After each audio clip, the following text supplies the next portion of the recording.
Bonjour à tous et à tous, heureuse de vous retrouver. Très bonne année pour ceux qui nous rejoindraient aujourd'hui. Bonjour Gilles Gansman, bonne année. Bonjour Jonathan Lambert, on est content de vous avoir pour cette première de la saison. Je me sens un peu privilégié. Vous êtes totalement privilégié. Vous êtes notre parrain pour l'année 2020. Voilà. Et on parlera avec vous de la nouvelle série qui arrive sur France 2, Fête des Gosses. Ce sera mercredi à 21h. C'est une série feel good, si on peut dire comme ça. C'est très sympa. On va en reparler dans un instant. Vous nous parlerez de votre rôle. Vous la regardez, vous, la télé ? Oui, enfin, dès que je peux, mais... Donc non, mais en fait, non, la particularité, c'est que je n'ai pas de rendez-vous télé. D'accord. C'est vrai qu'on a une profession où on n'a pas vraiment d'horaire, donc je me dis pas, tiens, je sais qu'à 20h, j'ai le JT, ou que le matin, j'ai ci ou ça. La télé, je picore, mais je n'ai pas de rendez-vous. Mais c'est vrai qu'on en a de toute façon moins qu'avant, des rendez-vous avant, et quand il n'y avait pas les replays, etc., on se mettait devant la télé. Ça joue aussi, et c'est vrai que ça joue. Hier soir, vous avez regardé la télé ? Vous avez regardé quoi ? Hier soir, pour être... il y avait... je vais vous dire, je suis retombé sur les tontons flingueurs. Forcément, je suis tombé dessus, je me suis dit non, je vais pas encore regarder ça. Moi, c'était l'année dernière que ça m'est arrivé. Je n'ai pas regardé hier, mais alors, figurez-vous que c'est le carton du week-end. C'est vrai ? 5 300 000 téléspectateurs. Et c'est drôle, je me suis demandé, mais qui aujourd'hui, enfin bon, évidemment, mais il y a... Qui 5 millions de personnes en France, 22,2% de part de marché pour les tontons flingueurs. C'est le double de l'audience du film de la semaine dernière pour France 2. Et il faut dire que c'est un carton donc pour ce film de Georges Lautner, Lino Ventura, Bernard Blier, Francis Blanche. C'est vrai que on se marre encore en le revoyant. Et ça avait déjà été diffusé l'année dernière, le 7 janvier 2018. Et Rémi Pernelet, qui fait bien son boulot, me signale que ça avait fait 3 922 000 téléspectateurs. Donc ça a fait plus cette année. Mais je sais pas, à votre avis, on a besoin de rire. Non, mais franchement... Le dialogue d'Audiard. Ouais, il y a ça aussi, quoi. Ouais, mais ça a bien marché. Très bon score aussi pour France 3 samedi soir, avec 4 620 000 téléspectateurs pour la série Commissaire Magellan, notamment avec Franck Leboeuf qui incarnait un entraîneur de patinage artistique. Les fictions, ça cartonne. On vous souhaite que ça marche aussi. Mais c'est vrai que ça marche plutôt bien. Et puis France 3, nettement en tête samedi, devant TF1, 3 913 000 pour la chanson Secrète animée par Nikos. Il y avait Michel Larocque, Mimi Mati, 700 000 téléspectateurs de plus que la semaine dernière. C'était la retransmission du show de Kev Adams, qui avait plutôt pas mal marché. Vous aimeriez, vous, qu'on diffuse votre un de vos spectacles Moi, j'ai été diffusé sur TMC et Comédie. Oui, je trouve que c'est toujours assez génial de se dire qu'en un soir, on va toucher plusieurs millions de personnes. Plusieurs Bercy, quoi. Donc ça, c'est la magie de la télé. Maintenant, c'est vrai qu'un spectacle, il y a toujours quelque chose, enfin, quand on l'a écrit, quand on le joue, de très réducteur, quoi, quand ça passe à la télé. C'est effrayant parce que c'est très rare qu'une captation puisse retranscrire ne serait-ce que la moitié même en tant que spectateur. Je le vois quand j'ai vu des spectacles dans la salle et que je les vois à la télé, je me dis c'est pas tout à fait pareil. Même quand c'est très bien fait, je me dis quand même, c'est pas la même histoire. 0826 300 300, si vous voulez dialoguer avec Jonathan Lambert, vous pouvez nous appeler. Et on est en ligne également avec nos auditeurs comme chaque matin. Qu'avez-vous regardé hier ? On a Michel en ligne avec nous. Bonjour Michel. Oui, bonjour tout le monde. Bonjour. Meilleurs vœux. Bonne année, Michel. Ouais, bonne année, oui. Alors moi, je suis dans le Midi, voilà, pour vous dire où je suis. Oui. Donc, entre Nîmes et Avignon. Voilà, moi, j'ai regardé ce week-end, samedi, cette exception qui confirme la règle. Je regarde très peu la télé maintenant. Je sais pas pourquoi, j'ai autre chose à faire. Voilà, là, j'ai regardé pour me détendre un peu. J'ai vu sur la une la chanson secrète. Voilà. Vous avez pleuré ? La chanson secrète. Non, pas encore. Mais il y a de l'émotion.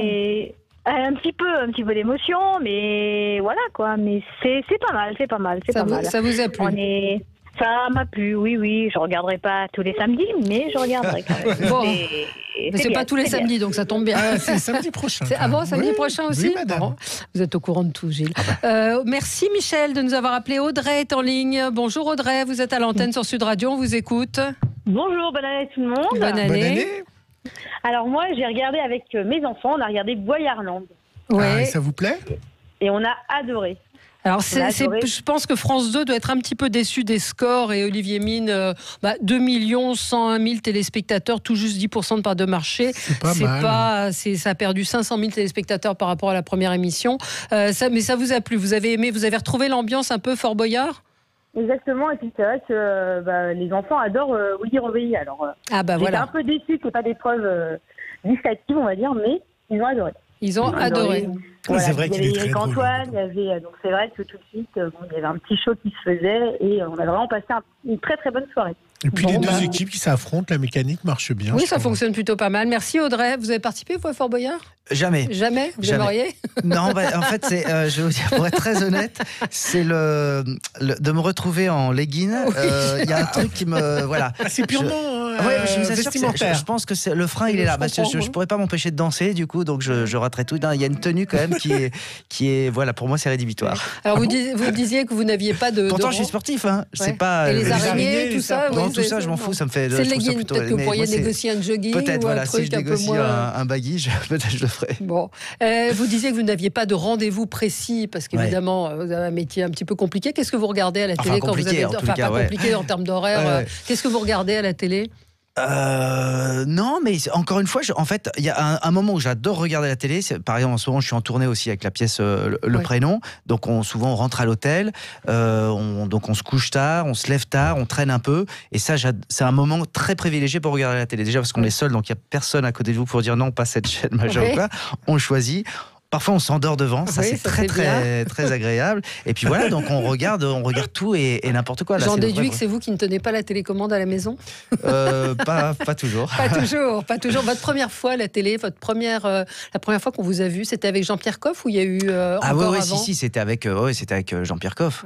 Vous faisiez le rôle du naïf dans cette émission qui était formidable. Ça s'est fait au hasard. Et ce qu'il y a de très étonnant, c'est que cette émission n'a duré que 6 mois et on en parle encore. Absolument. Alors qu'une émission de 6 mois, a priori, c'est pas quelque chose qui marque les esprits. Et comment vous êtes retrouvé là? Parce que vous avez fait le cours Florent, vous vouliez être comédien, mais... C'est vraiment, mais c'est la chance du débutant. Je vais vous dire, je m'en souviens, c'était à Noël, c'était pendant les vacances de Noël, je crois, et il cherchait pour janvier, donc c'était très rapide. Il faisait un casting pour avoir, effectivement, alors il savait pas si ça allait être un garçon, une fille, ce qu'il voulait, c'était, le concept de l'émission, c'était faire cohabiter donc 2 générations, donc l'une incarnée par Jean-Pierre Coff, un peu old school, un peu conservateur, un peu, et puis quelqu'un qui représente un petit peu la jeunesse et qui donc c'était le surgelé versus les bons produits. Et donc ils ont fait un casting et moi on m'avait parlé de ça, donc je vais faire le casting et à la fin effectivement de la journée on me dit c'est vous, et je leur dis mais non, mais moi je peux pas, en fait je suis étudiant. On me dit mais pourquoi vous êtes venu? Je dis mais en fait je n'avais jamais fait de casting de ma vie, je voulais voir comment ça se passait, mais c'est vrai que j'y allais uniquement dans cette optique là. Et puis quand on m'a dit combien c'était payé, comme j'étais vénal, j'ai arrêté mes études et voilà. Et ça vous a aidé par la suite ou pas? C'est-à-dire moi je pars du principe que toute expérience est bonne à prendre, et puis forcément ça m'a mis un pied dans la télé, et voilà, par la suite puis après c'est Laurent Ruquier, j'ai grandi aussi avec Caz Productions, la boîte d'Arthur et de Stéphane Courby, et j'ai appris énormément de choses aussi là-bas. Donc voilà, toutes ces différentes expériences que j'ai eues, elles m'ont enrichi, et je sais qu'aujourd'hui ce parcours-là aussi a fait que aujourd'hui vous êtes très polyvalent, vous le disiez, vous êtes au théâtre avec Le Prénom, vous faites du one-man show, vous faites du cinéma, du théâtre, de la radio, j'en ai fait, de la presse, j'ai écrit dans la presse, et moi c'est ce que j'aime. Mais le dénominateur commun dans tout ça, toujours, c'est la comédie. Moi, à partir du moment où ça reste de la comédie, je suis prêt à y aller. Et Damien Bézé, il est à la retraite? Damien Bézé, il est décédé parce que je l'ai tué moi-même. Il y a un moment donné, il y a plus de bave, ça ne bave plus. Allez, on va passer au zapping et on va parler tout de suite après de Fête des Gosses, donc la nouvelle série de France 2. Sud Radio, le 10h midi, les médias, l'instant zapping. Jonathan Valéry, c'était il y a à peine quelques heures à Los Angeles et sur Canal+, la cérémonie des Golden Globes, vous savez, qui est souvent annonciateur des gagnants des Oscars. Une cérémonie où les artistes en profitent aussi pour faire passer des messages. C'est le cas de Renée Zellweger. Vous étiez entraîné toute la matinée, je vous ai vu toute la matinée essayer de prononcer. Il a fermé les yeux en prononçant. Il s'est lancé, il a loupé. Oui, c'est Zellweger qui s'est adressé aux femmes à propos des prochaines élections qui ont lieu évidemment aux États-Unis en novembre. Mesdames, lorsque nous allons devoir voter en 2020, il faut le faire selon nos intérêts, parce que les hommes, ils ont voté selon leurs intérêts depuis des années et des années. C'est à nous d'en faire autant. C'est pour ça que le monde ressemble aux hommes, mais n'oublions pas que nous sommes le groupe d'électrices le plus important de ce monde. Chez nous, et c'était sur France 5, une autre comédienne, Clémentine Célarié, qui, elle, s'est exprimée sur le silence de Macron face à la souffrance des Français. Je suis reconnaissante de la chance que j'ai aujourd'hui d'être venue en taxi ici. Je pense à tous ceux qui ne sont pas en taxi, qui sont à pied. Je pense à tous ceux qui se battent. Et je suis pour les gens qui se battent. Nous nous sentons un peu abandonnés, je dirais quand même. Moi, je trouve, par cette situation du non-dialogue. Moi, on n'entend pas assez le gouvernement, le président, prendre en compte le combat du peuple, que ce soit le combat de ceux qui revendiquent et du combat de ceux qui se démerdent avec ça. Une grève qui ne risque pas de s'arrêter. Hier, Laurent Berger, le secrétaire général de la CFDT, était l'invité du 20h de France 2. La CFDT, elle va lancer très rapidement une pétition contre l'âge pivot. Je crois qu'il faut mettre le point là-dessus. On va sensibiliser les parlementaires cette semaine avec des rassemblements locaux, avec des tractages. Et puis, on s'interroge si les discussions ne vont pas dans le bon sens. Vous n'excluez pas, donc. Ce qu'on souhaite, c'est qu'on appellera peut-être à se mobiliser le samedi, mais on décidera ça lundi. Dans l'actualité de ce week-end à la télévision, c'est évidemment l'attaque au couteau à Villejuif, avec cette révélation de Laure Bécuot, c'est la procureure de la République du TGI de Créteil. Le tueur a épargné un premier couple, car il avait la bonne religion. Il a d'abord accosté une première personne, l'accostant de manière menaçante, comme je l'ai déjà dit au cri de la Akbar. Cette personne a à ce moment-là expliqué qu'il était musulman, l'intéressé a arrêté son geste pour le frapper et lui a demandé de réciter une prière en arabe. Ce que l'intéressé a fait, et donc à ce moment-là, l'agresseur s'est détourné de lui et c'est à ce moment-là qu'il s'est attaqué au couple. Et finissons en musique samedi soir, donc c'était la chanson secrète sur TF1. Et alors Jonathan et Valérie, écoutez bien, on a pu constater que le talent était de père en fils chez les Girac. Écoutez le père de Kenji Girac dans une chanson de Ginette Renaud. Qu'il soit le roi de Rome ou le clochard du coin, ça pleure aussi. Il chante bien le papa, c'est papa de Kenji Girac. Séquence émotion. Les comédiens doivent être engagés selon vous ou pas, Jonathan Lambert?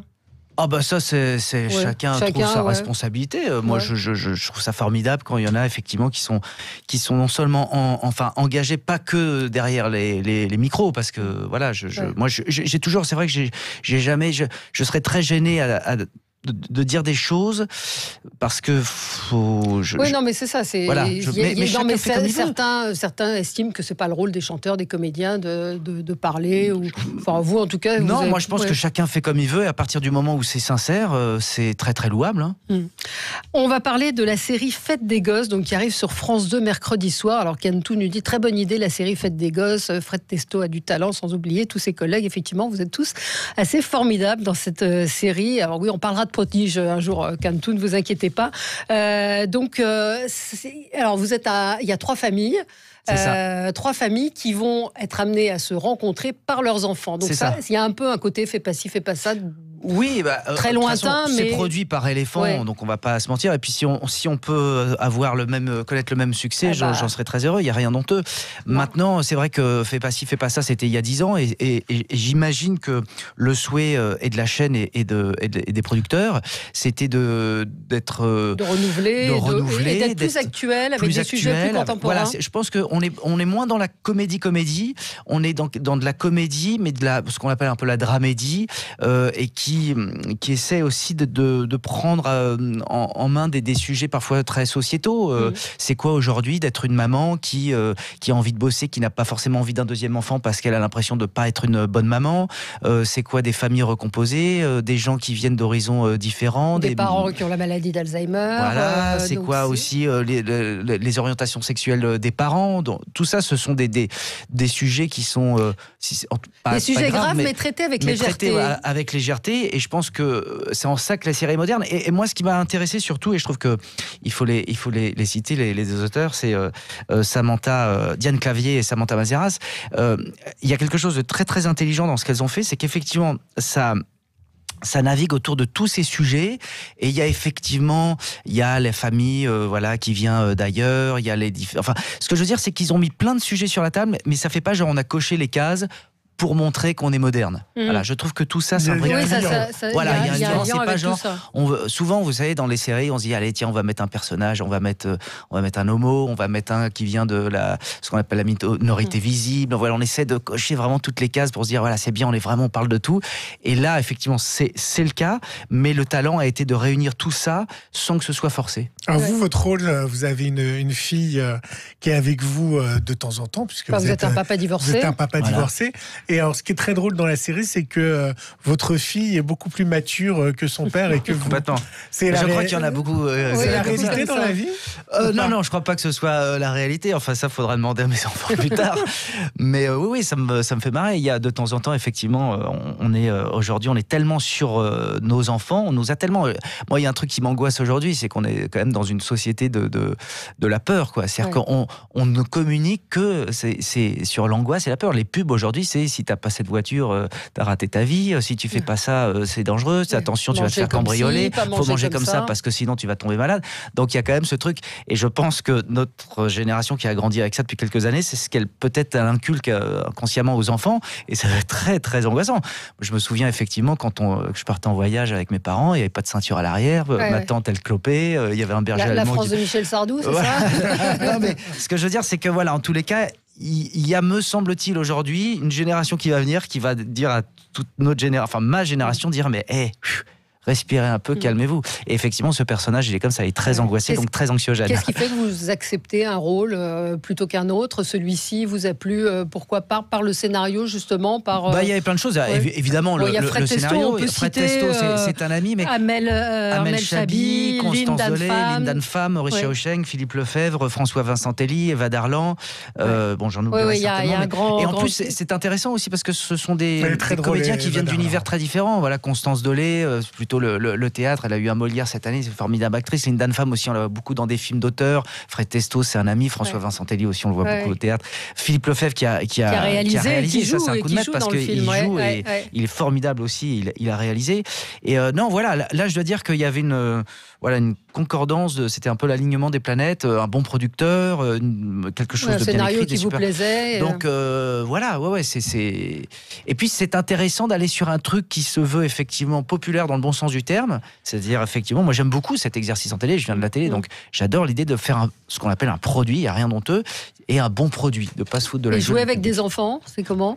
Alors jouer avec des enfants, c'est génial. Ils sont assez formidables.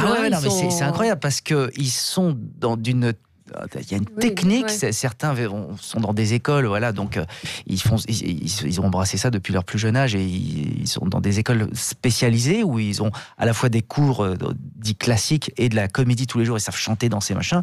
Et c'est impressionnant, impressionnant. Et sinon, les perruques et les costumes, comme vous mettiez chez Ruquier, ça vous manque pas quand vous faisiez C'était un travail, j'imagine, chaque semaine de préparer un personnage. Bien sûr, mais ça fait du bien aussi. Dans la vie, je suis habillé assez classique. Et puis non, ça me manque pas. Peut-être que j'y retournerai un jour dans un autre exercice, mais moi j'aime beaucoup ça, l'idée puis il faut pas être nostalgique. Moi je me suis marré pendant 4 ans chez Ruquier, j'ai décidé d'arrêter parce que je voulais pas faire l'année de trop justement, et mieux vaut faire envie que pitié. Et c'est en ça que ça reste un bon souvenir pour tout le monde. Moi j'adore quand les gens me disent mais c'était bien, pourquoi machin. Je dis c'était bien, donc on fallait s'arrêter. Fallait passer à autre chose. Vous regardez les fictions américaines? Oui, bien sûr. Est-ce que vous avez le sentiment, je vous pose la question parce que je les regarde aussi beaucoup, qui vont plus loin que nous, qui vont plus loin que les Français, qui osent plus de choses et avec beaucoup plus d'impertinence. C'est pour ça que je vous pose la question. Oui, alors certainement. Oui, je pense par exemple à la série, évidemment, le nom va m'échapper. Dallas, qui est très trash. Non, je suis un petit peu plus moderne que ça. Qui est très trash. Mais sur des plateformes. Oui, mais sur les plateformes, il y a aussi des productions françaises qui sont quand même. Mais moi, je viens de tourner dans un film là, en passant pécho. J'ai lu ça, je n'en revenais pas et je trouve ça jouissif de dire c'est qui génial, va être sur Netflix. Qui va être sur oui, je crois que c'est sur Netflix. Mais non, je pense qu'aujourd'hui tout ça. Shameless, je pensais à la série Shameless, mais Shameless, c'est sur. Mais c'est sur effectivement, c'est sur Canal, diffusé sur Canal.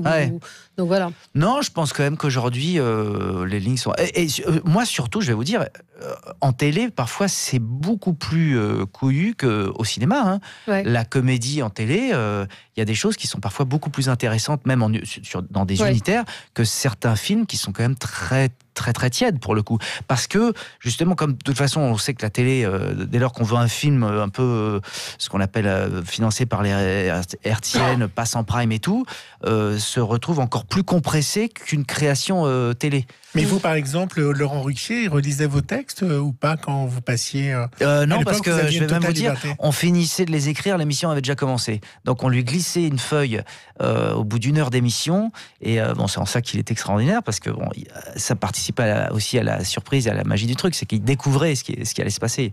Moi je lui disais juste, je vais faire un personnage sur tel invité, et voilà, il n'en savait pas davantage. Et comme ça a fonctionné, je pense que les 2-3 premières émissions, ils ont lu les textes, ils l'ont demandé, ce qui est tout à fait normal. Quand ils ont vu que ça fonctionnait.